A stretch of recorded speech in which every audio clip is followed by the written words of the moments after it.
This week in Internet Censorship, Episode 5, November 16th, 2020, Mighty Ira.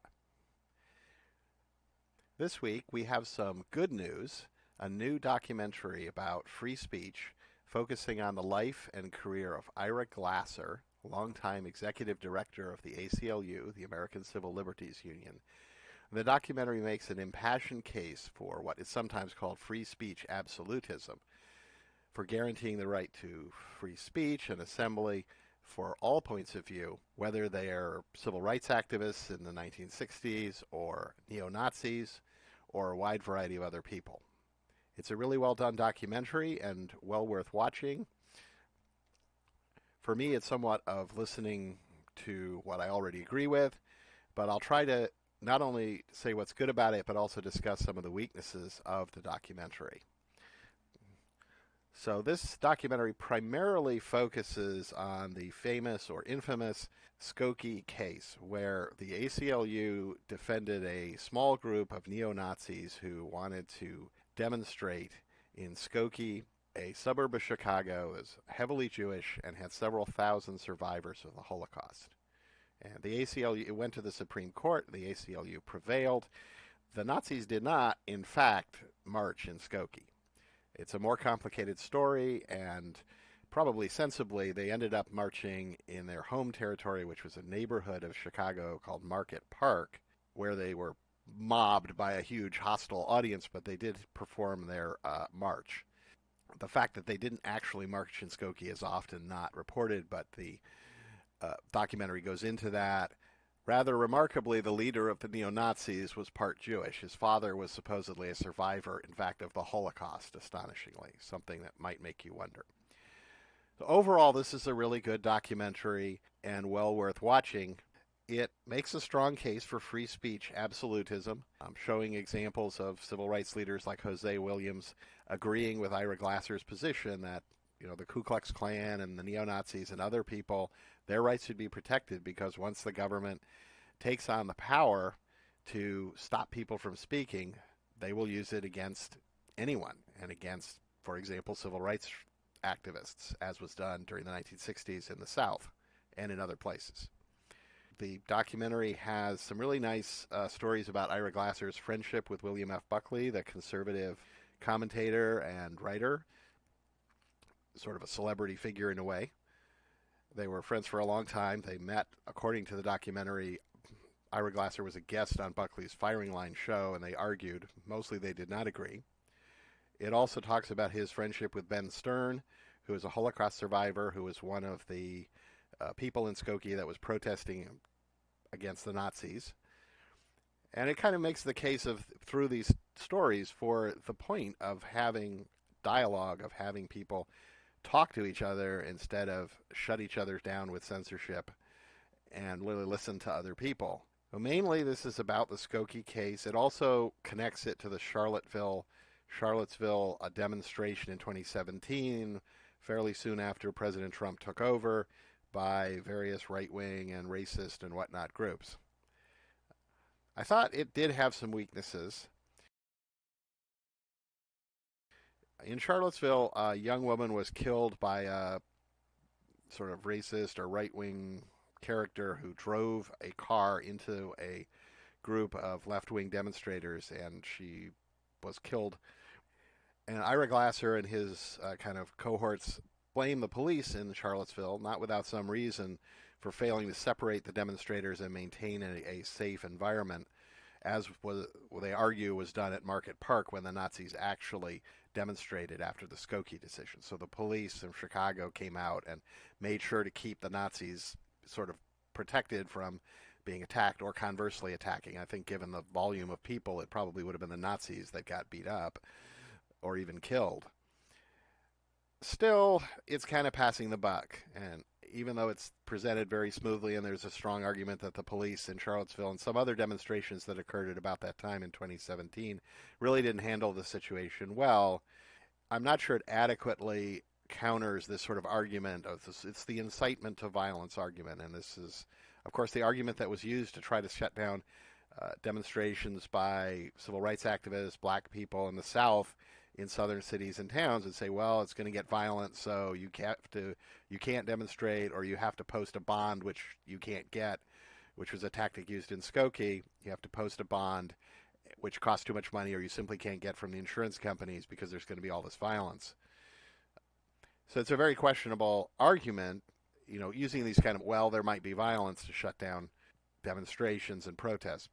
However, I didn't feel that they maybe adequately addressed that, so whether you're talking about Charlottesville or other cases.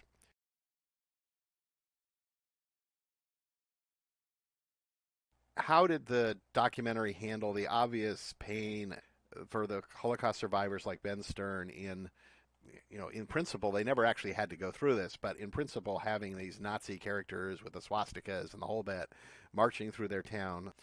And basically, Ira Glasser says, well, I can understand them, and he's very sympathetic, and it's sort of like, well, I acknowledge their pain, but we're going to do it anyway. Is that really adequate? I mean, I don't have an answer for that. My personal feeling is, yeah, they had a right to demonstrate, but is that really enough? Is that an adequate argument? Is that going to prevail with some people about forcing people to be confronted by an abrasive, in-your-face reminder of a horrific experience? I feel the biggest weakness of the documentary is it's about the past. It's about things like Skokie, about demonstrations in the 60s and 70s. And we've seen a dramatic change in sort of the mechanisms of censorship and the actual reality of it.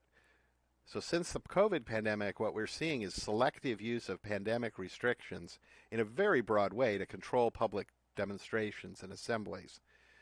That it is selective is very evident in the so-called Black Lives Matter protests and flat-out riots, which were encouraged and tolerated by various government officials very visibly over the summer, at the same time that they were shutting down churches, shutting down all sorts of things. In fact, basically, the pandemic restrictions heavily restrict any kind of assembly, whether it's a Thanksgiving dinner or going to your church or going to your gym or going to a restaurant with some friends, where people could discuss without electronic surveillance, without the involvement of the government, of the National Security Agency and other entities which have integrated themselves into these companies like Google and Apple and so forth, which are, surveilling all of the online tools, very likely surveilling all of these things that people are being forced to use due to the pandemic.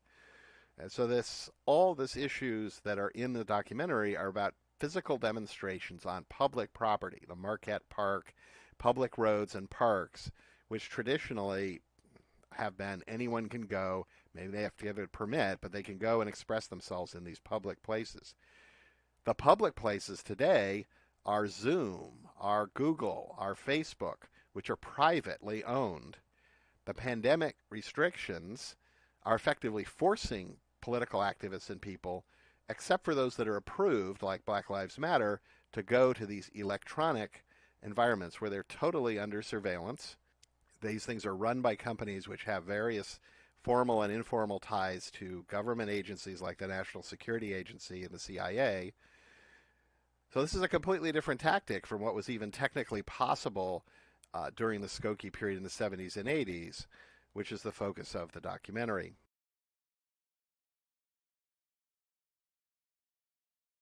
The documentary talks a lot about civil rights.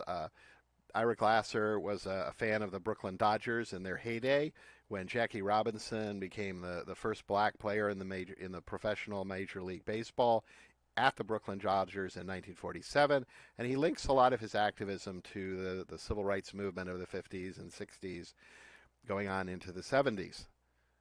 So that's great, but we're seeing something today very, very different, which is that companies like Google, for example, or Apple, are weaponizing anti-racism to protect and expand a system of basically indentured servitude, where people are brought in either on dicey visas or simply illegally from third world countries. Most of these people are non-white or might be considered non-white. They're often from India or China. They're often people, in the case of maybe the housing industry, in the case of agricultural industry, these are people from Mexico, from Central America frequently. They are generally people with visible and often strongly visible American Indian ancestry, so I think it's fair to call them non-white. But this system is being defended by militant rhetoric against racism. Anyone who criticizes these exploitative immigration policies is characterized as a racist. Undoubtedly, some of them are. It's a very different situation from what seemed to be going on in the 60s and 70s, although perhaps there are parallels. How much of the opposition to discrimination in the South was driven by companies and entities that wanted to lower their labor costs, which were driven up by the segregation laws. Any profession or trade that was restricted to whites only would be more expensive. This sort of weaponization of opposition to racism and xenophobia is seemingly quite different from the past, and it's difficult to argue with and even sort of point out exactly what it is. Politics, as the old saying goes, makes strange bedfellows, and anti-racist rhetoric is proving very effective in pursuing, exploitative interests of giant monopolistic corporations today in a way that it probably didn't 50, 60 years ago, like at the time of Skokie or the Civil Rights Movement in the 1960s. Now, this is mostly about free speech, about the rights of free speech and assembly in the documentary. It touches on the Marquette Park neighborhood, which was a mixed neighborhood, at least according to the documentary at the time of the Skokie event. So this is where the neo-Nazi group actually operated out of. They were actually trying to demonstrate in Marquette Park against sort of the influx of black people. So there was a whole fight going on over segregation of the neighborhood, which had a large working class or middle class, mostly Lithuanian white population. But black people were moving in, and this was the sort of conflict that drove what happened.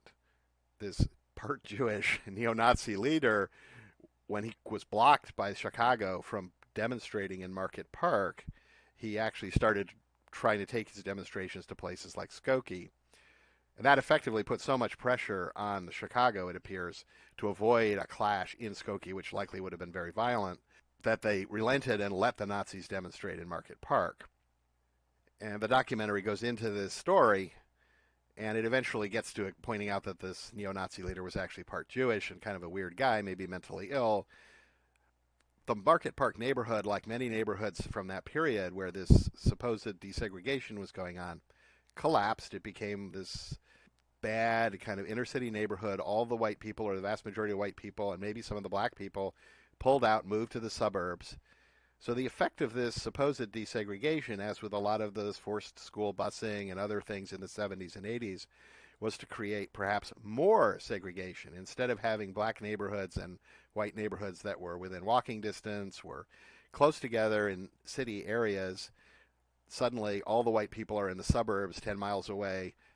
It takes a long time to get from one to the other. So the effect of these was to, in many cases, to devastate these neighborhoods, to undercut their tax base, because all of the better paid white people left, or large fractions did in many of these neighborhoods during this period.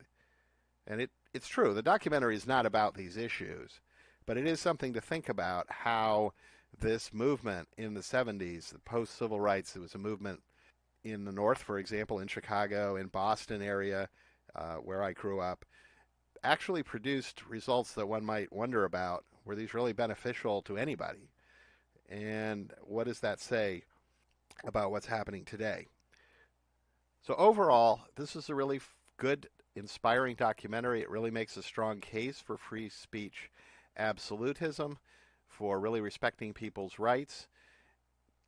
It tells us maybe what to do, but again, the circumstances, especially with the pandemic and this intersection between the pandemic and these giant monopolistic social media companies, has really created a different environment. And it's not clear how to take the lessons from the 60s and 70s and apply them today. The documentary is just come out. It's widely available. Here I'm showing it on Amazon. I watched it on YouTube. It's probably on a number of other platforms, and there are a number of reviews of it out. Our previous videos and articles on the contradictory numbers on the CDC website have repeatedly been censored by a range of social media services, such as LinkedIn here. This was a few weeks ago. This is the actual post that was censored. We've run into this with a number of different platforms. It's rather concerning, especially considering that these posts are pointing out contradictory data on the official CDC websites and documents. Apparently, it is a real threat to the society, democracy, human lives to point out obvious, gross discrepancies on government websites. You can bypass this censorship with our Censored Search website and service, which you can reach at censored-search.net or censored-search.com or censored-search.org.